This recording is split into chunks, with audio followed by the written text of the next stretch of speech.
Hello, New Covenant Christian, Woodmont Christian, and Nashville community.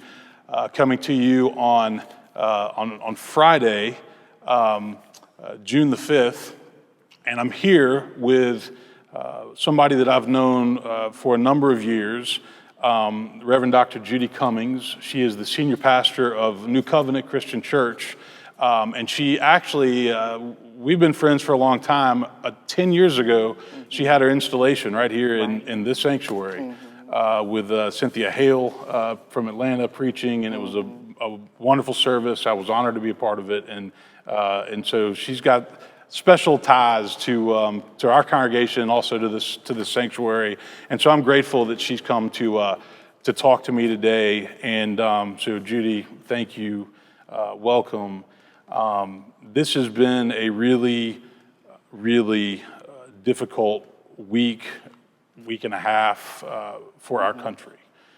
And the Tennessee region, Christian Church Disciples of Christ, I want you all to know that Judy and Woodmont's April Gung chair the committee through our region. It's the Racial Reconciliation Committee, and they've been already doing work since things have happened. But Judy, thank you for coming to talk to me. Thank you for your leadership in this community, in the Tennessee region, at your church, and this has really been a difficult time. And what I want to do is I want to do a lot of listening. Okay. And I want to ask a couple of questions, but I want to listen. And I know Woodmont is committed to trying to do our part to make this better in the Nashville community, in the Christian church community, and so thank you for coming to talk to me. And what happened in Minneapolis was obviously it's a horrible situation, but it was a breaking point, a turning point for a lot of other feelings that have been building up for a very long time. And so the death of George Floyd has now led to a lot of other things that people are seeing and feeling, the pain and the hurt that's in the African American community. And so I'd love for you to talk some about that from your perspective as a community leader, as a pastor, and as a leader for justice in this town. Well, thank you, Clay, for hosting this conversation. I think a much needed conversation. The African American community is hurt, wounded beyond words. I cannot begin to tell you, explain to you the depth of the pain that I feel. My heart is broken. My spirit is vexed. It's painful. You know, here in Nashville, we have now 3 traumas that we're dealing with. First, the trauma of the tornado that uncovered the pernicious racism that continues. The trauma of COVID-19 that is disproportionately impacting communities of color. And we know that the reason that the COVID-19 is disproportionately impacting communities of color is because of the years of neglect of those communities. And then now, the deaths, plural. I know everybody is focused on George Floyd, and we should call his name, but we should also call the name of Breonna Taylor, hashtag say her name, call the name of Ahmaud Arbery, call the name of Jacquees Clemens, who was shot and killed here in Nashville, and the list goes on and on of the names. I think that the death of George Floyd is a tipping point that just really tipped over what was already boiling. You see, when you have gone for years, for decades, a feeling that you are less than human, to be dehumanized, to be thought of as not having any value, no worth, where your voice has not been heard, where you're made to feel invisible so you're not even seen. When something like this happens, all of that has been pressed down so that you can even live day to day, so that you can show up. All of that rage, all of that anger boils over. And that's what we're witnessing. Not only in Minneapolis, where Mr. Floyd was murdered, but all over the world, there are protests. Dr. Martin Luther King Jr. said that riots and protests is the language of the unheard. And when you have not been heard, then you use the tool that you know will make you heard. And there go the protest. But even that does not diminish the pain, the anger, the hurt. To know that we live in a society that has two justice systems, one for whites and one for blacks. And what we're calling for is an equal justice system. And so after years of oppression, after years of being treated unjustly, people are sick and tired. As Fannie Lou Hamer says, sick and tired of being sick and tired. And this is what sick and tired looks like. So somebody asked, I was on a panel with the NAACP, and someone asked the question, what makes this different than the other deaths? And I think that what made this death, George Floyd's death, so different is that this time there is a clear video with video quality, probably much like what the people will see with this quality. Up close, personal. I think what made the difference is to see the life ebbing away from another human being was probably more than people could handle. To hear this man say, I can't breathe. To hear this man, this grown man, calling for his mama was more than people could take. And I think that this death has woke a whole lot of folk up, that this is a problem. Racism is a problem. Racism is a sin, and it must be dealt with. So my anger is raw. My emotions are full, even right here.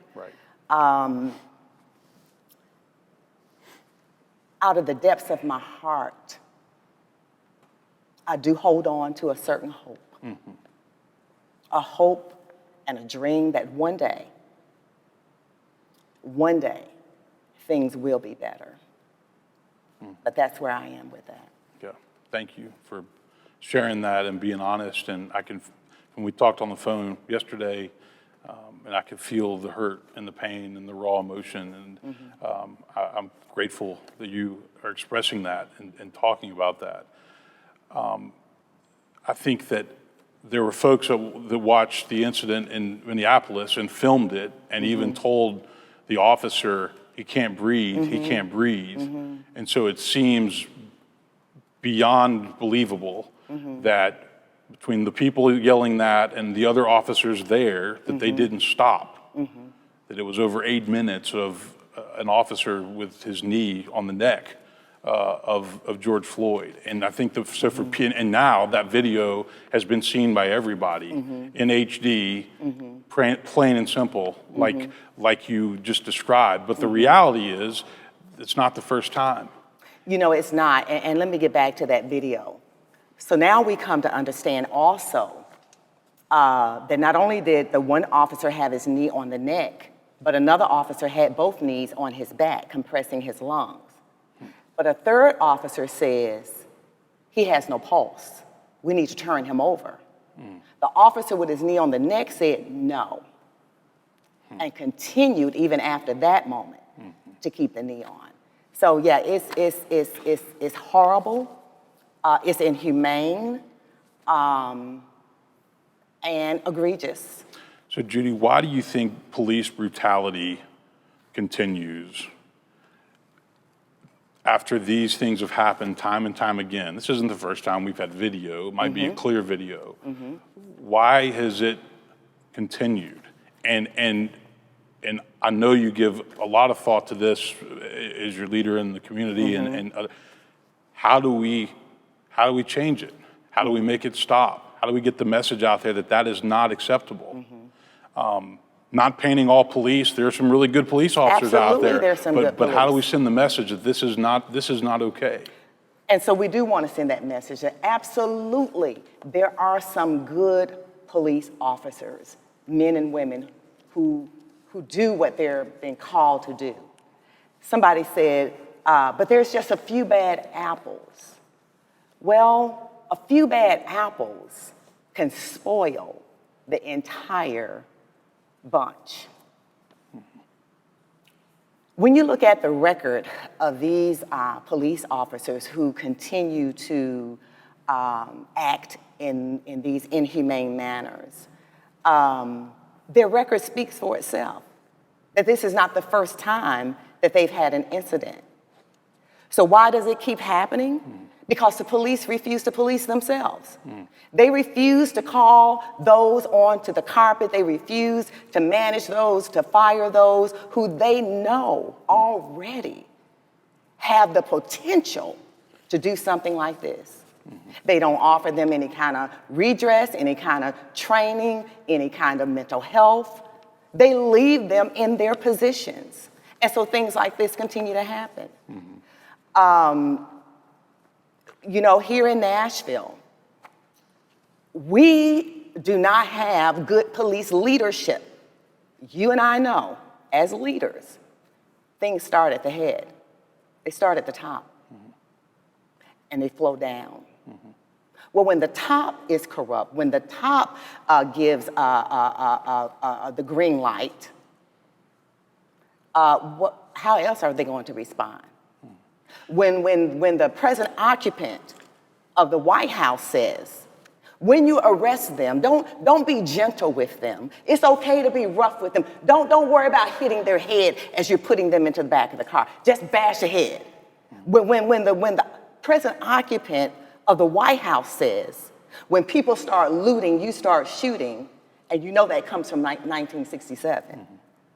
When the present occupant of the White House says, you know, I want you to, it's okay to beat them up and even kill protesters who are exercising their First Amendment right, there's a problem. There's been a lot of police officers and police chiefs across the country this week, this past weekend, last week, who have come out and clearly said, this is wrong. And they've knelt with the protesters, they've prayed with the protesters, they've spoken out and said, I'm a law enforcement officer and this is wrong. This is not what we're about. I know it's not enough, but that's gotta be heartening. I feel it's heartening to see them saying that, because that's at least a step in the right direction of we're gonna take this seriously and not let this continue to happen. It is, Clay, it is heartening. But it was also heartening when they said the same thing with Breonna Taylor, that when you are going in, you don't go in shooting. This young woman had gotten off of her job where she was working as an essential worker, at home in her bed sleep so that she could get back up the next morning to go back to work. The police have the wrong address. There's no, you have your warrant. There's no knock on the door. There's no warning. You bust in because you think you're going in because there's a drug deal going on.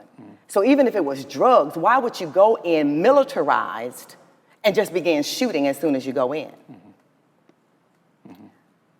Other police officers across the country said that's wrong. That's not our practice. When Jacquees Clemens was killed here in Nashville, running from the police, not looking back, like I'm getting ready to look back and shoot you. Clearly, the video shows him running from the police, and the police shoots him in his back several times. Several officers said, that's wrong. That's not how we operate.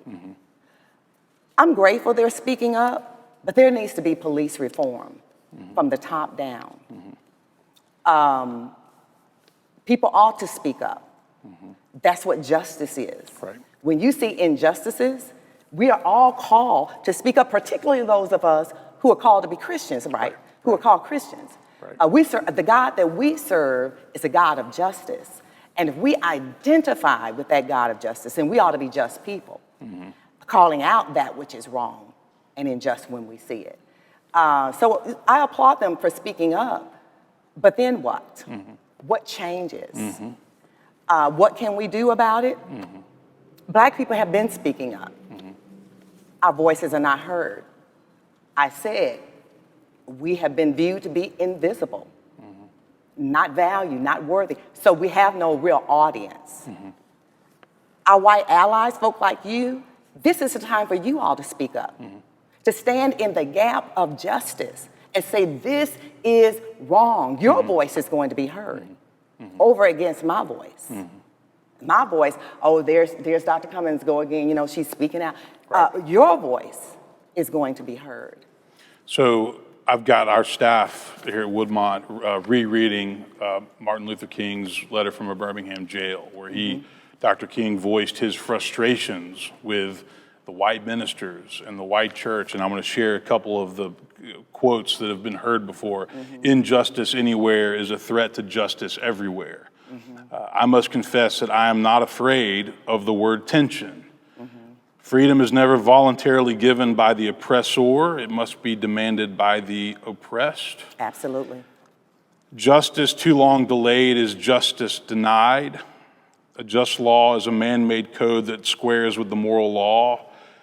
Lukewarm acceptance is much more bewildering than outright rejection.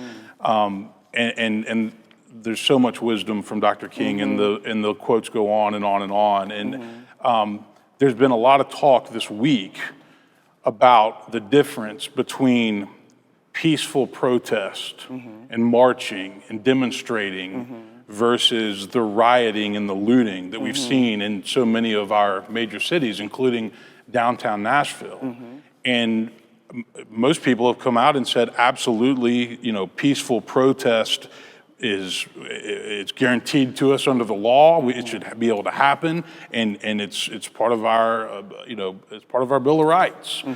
But you can't take that into looting and burning buildings down because that's lawlessness and anarchy. And would you comment on your thoughts about both of those, the concept of demonstrating and peaceful protest, and then what we've also seen over the past week in places like Minneapolis and New York and Atlanta and LA and Seattle and, to a degree here in Nashville? I sure can. You're absolutely right. Peaceful protest is our First Amendment right. And people assemble to protest in order to have their voices heard, to have their demands made. When it turns to rioting, I don't condone violence, but I understand it. I understand that once you have done the peaceful protest and your voice is still not heard, the frustration that folk feel, that's what you see. That's what you see.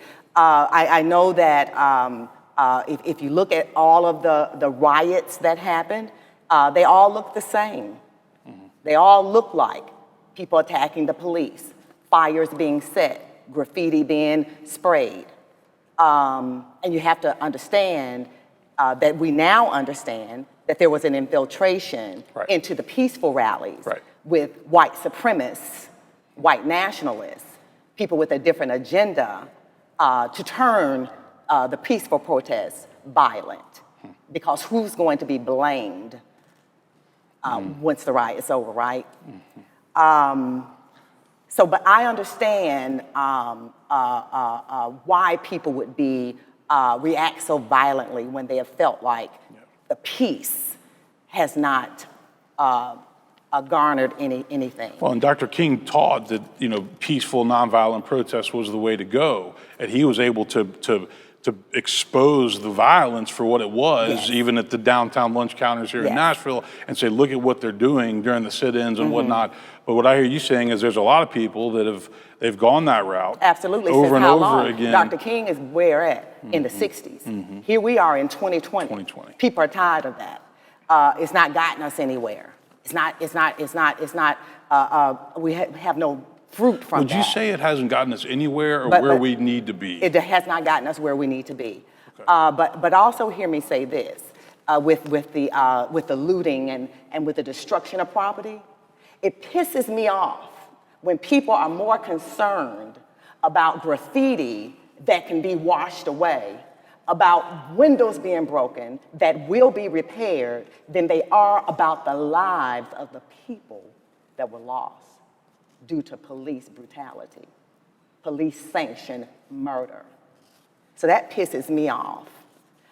No, we don't condone the violence, but we have to understand where it's coming from. And the young people of this day, the millennials, they've had enough.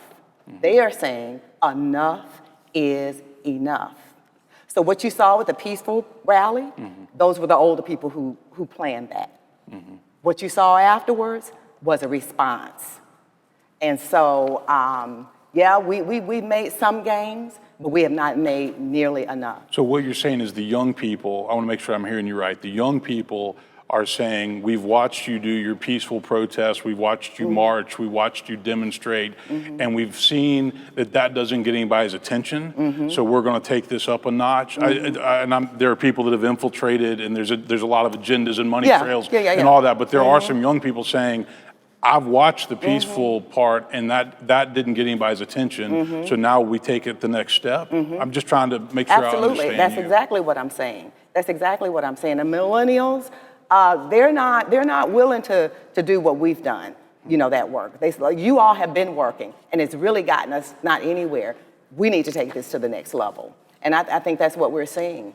So you and I were talking, I think it was yesterday on the phone, and there's a question that often comes from people, from white ministers and people in the white community, and it's a question that I know can be frustrating to hear. And you and I were talking about this when people say, what can I do? And sometimes that comes across as you're trying to pretend like you don't know what to do. I told you that I really do genuinely feel like a lot of people that ask that question, they want an answer. They need help being guided into what they can do. They have not been able to answer that question for themselves. They may live in a homogeneous community where they don't have friends that are black, or that, and which is another issue, just the neighborhoods and the how we all live apart. But when people genuinely want to know what they can do, give your voice, give your influence. What else would you add? So thank you for bringing that up, because that's a question that it irritates me. But to help, what can you do? You can use your influence, your privilege.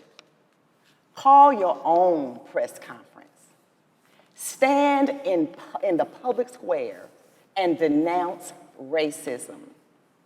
Denounce these structures and these systems that continue to oppress people, that continue to hold people of color back. You can have your own white march if you want to have a protest. Have your own white protest. Lay out your own demands. Stand in the gap for justice. But the most important thing that you can do is to do your own work. Clay has mentioned Dr. Martin Luther King's book, Letters from the Birmingham Jail. I would offer you 3 contemporary books. And if you're going to read them, I would suggest you read them in this particular order. The first book is White Rage by Carol Anderson, where she pulls the covers off historically to show these systems, how these systems and these structures have been put in place strategically to keep people divided. How policies and laws have been put in place. You know, you talk about people living in their own neighborhoods and some people living in their own bubble in their gated communities. You know, you just have to go back to redlining. That's why we live where we live. All of that was strategic. When veterans came back from World War II and they got their GI Bills, those GI Bills were not equal. Black soldiers who had served their country were told, you can't live here, but you can live over here. And when blacks moved into white neighborhoods, whites were told, you better move because your property value is getting ready to come down. So that's why we live how we live. All of that history is still bringing to bear today. So not only that book, White Rage, but you can also read the book White Fragility by DiAngelo, Robin DiAngelo, another excellent book. What has kind of faded from the news already is the gentleman that was in the park at Central Park, bird watching, a PhD, Harvard graduate. This is a hobby of his. There's a law, keep your dogs on the leash. Dogs not on the leash. Sir, ma'am, do you mind putting your dog on the leash? And then Karen, I'm call her Karen, because that represents white women's fragility, begins to do what has been done for centuries to black men. And that is to castrate them. And she does that by saying, I can call the police. Basically, they're gonna come and save me and put you in jail. Because that's how white fragility works. I feel threatened. The system will come and save me, but it's gonna punish you, people of color. The other book, the third book, is Color of Compromise by Jamar Tisby. And I think that book is relevant as we have this conversation, even in this wonderful sanctuary. That book talks about how the church has been complicit historically in continuing to support racism. It was the church historically that gave it support to separate but equal and Jim Crow laws and all of those systems that are put into place. And so his work is phenomenal. So I would suggest, you know, you all are reading that book, read those 3 books, have those conversations. I'm so excited about the Christian Church Disciples of Christ because this evening, through the Pro-Reconciling Anti-Racism Commission, our white clergy are coming together to have their own white caucus where they get to talk about racism and how they've benefited from it and what they can do to help dismantle it and how wrong it is and what makes racism a sin. Jim Wallace calls racism the greatest sin of America, and I believe that it is. The original sin. The original sin, because it is antithetical to the gospel. It is antithetical to everything that we as Christians proclaim that we believe. So when you say, well, I don't know anything about racism, then that means that you have had your eyes closed, which means you have not even taken time to look at a particular portion of God's humanity. And that in itself is sin. So Judy, one of the things that I've been saying, said it Sunday in an article this week, is that just because you haven't been on the oppressed side of systemic injustice does not mean that it doesn't exist. Absolutely. And for a lot of people that don't know what it feels like to be followed in a store, or threatened to have the police called in a park, or ignored at a restaurant or a department store. Just because you haven't been on the receiving end doesn't mean you can say that it doesn't exist. I can sit here and listen to you or Dr. Crystal, or when I was in New York working at the Riverside Church, I'd listen to Dr. Forbes, Cornell West, and I can hear the stories from over the years of being ignored by taxi cabs, not being waited on at restaurants. And this is well after the Civil Rights Act and when our society had progressed and made significant moves, into a better culture. But the stories that you can share, personal stories that are deep and they hurt and they're painful. Part of what I'm saying is that those of us in the white church who have not been on the oppressed side of things, we have to listen to what you have to say, to how bad that hurts and how deeply that hurts, because it's not enough to say, well, I've never experienced it, so it must not be real. Or when you see a person of color killed by the police, your first question is, well, what did they do? That's racist. That is absolutely racist. No matter what they did, nobody deserves to be killed with somebody's knee that's supposed to be protecting them. Why in 2020 can police not understand you take somebody into custody, they are to be kept alive, especially if they are unarmed? That's mind-boggling to me, that you could bring somebody into custody who's unarmed, and you got 4 cops. And you're already in handcuffs. Right. And the simple task is this person needs to stay alive. They have a right to live. There really is no answer for that question because it's so senseless. It doesn't make any sense. Let's talk about the church a little bit and what the church is being called to do. Woodmont, and I feel a special connection with Judy because we've known each other for over 10 years, and because she had her installation, which was, again, a wonderful service. She, much to New Covenant's dismay, she's planning to retire at the end of this year, which means what a year to have as your last one. But what are we being called to do as the church universal, but also as churches that are in different communities and neighborhoods? And yes, was it either King or Malcolm X that said 11 o'clock on Sunday morning is the most segregated hour in America?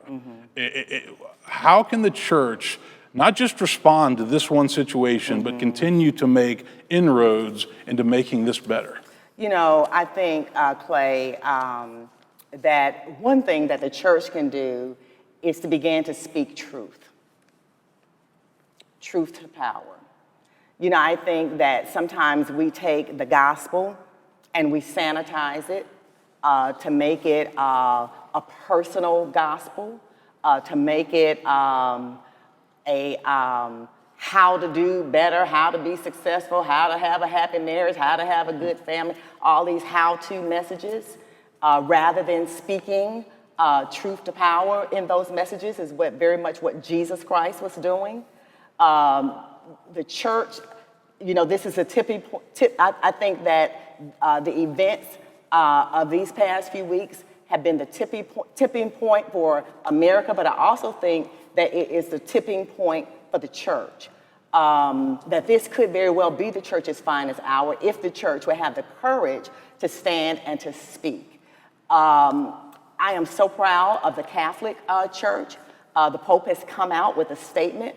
The Catholic Church has come out with a statement against racism.